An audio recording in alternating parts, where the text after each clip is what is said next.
پاکستانیان ولې ملا یعقوب ته په ننواتې راغلل؟ پاکستانیان ولې وارخطا دي او تازه یې د څه لپاره کابل ته خپل لوړپوړي چارواکي لیږلي؟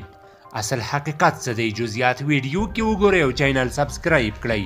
درنو لیدونکو السلام علیکم. پاکستان کې د ناامنۍ زیاتوالی د دغه هیواد چارواکي تر کابل راورسول. د پاکستان دفاع وزیر خواجه آصف او د دغه هیواد د استخباراتي ادارې ISI د مشر جنرال ندیم انجم په ګډون د پاکستان یو شمېر حکومتي چارواکي د تیرې اونۍ په وروستیو کې کابل ته راغلل او د اسلامي امارت له یو شمېر چارواکو سره یې وکتل.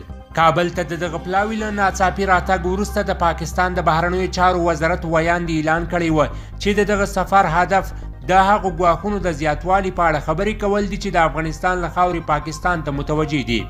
دغه پاکستانی پلاوي کابل ته په راتګ سره د اسلامي امارت د رئیس الوزرا اقتصادي مرستیال ملا عبدالغني برادر سره وکتل.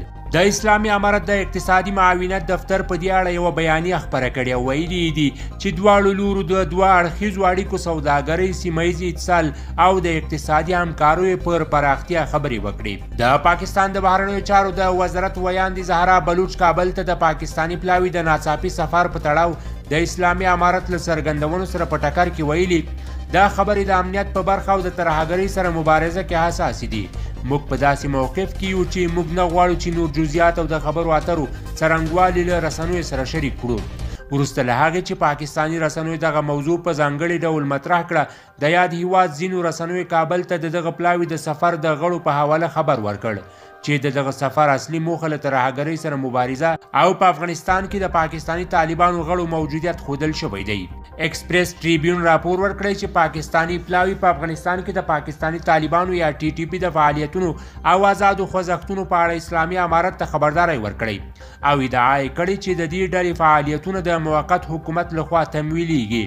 د ترکیه اناتولي خبري اژانس پرون د کره سرچینو په حواله ویلي چې د پاکستان د دفاع وزیر خواجه آصف اسلامي امارت ته خبرداری ورکړی چې که د پاکستانی طالبانو پر ضد اقدام ونه کړي، اسلام آباد به په افغانستان کې خپل عملیات پیل کړي. تر اوسه اسلامي امارت افغانستان ته د پاکستانی پلاوي د سفر د جزئیاتو په اړه څه نه دي ویلي او د سیاسي چارو کارپوهان ویلي چې پاکستانی پلاوي استخباراتي ډله وه، نه سوداګریزه ډله چې غواړي له اسلامي امارت سره د سوداګرۍ په برخه کې توافق ته ورسیږي. د سیاسي چارو کارپوه احمد سعیدي په یو پیغام کې ویلي چې پاکستان د TTP له بریدونو سره د مبارزې توان نه لري. ښاغلي سعیدي زیاته کړه چې په پاکستان کې د ترهګریزو بریدونو زیاتوالی او د اسلام آباد دا ادعا چې اکثره بریدونه له افغانستانه تنظیمیږي، افغانستان ته د لوړپوړو پاکستانی چارواکو سترګې پرانیستې دي.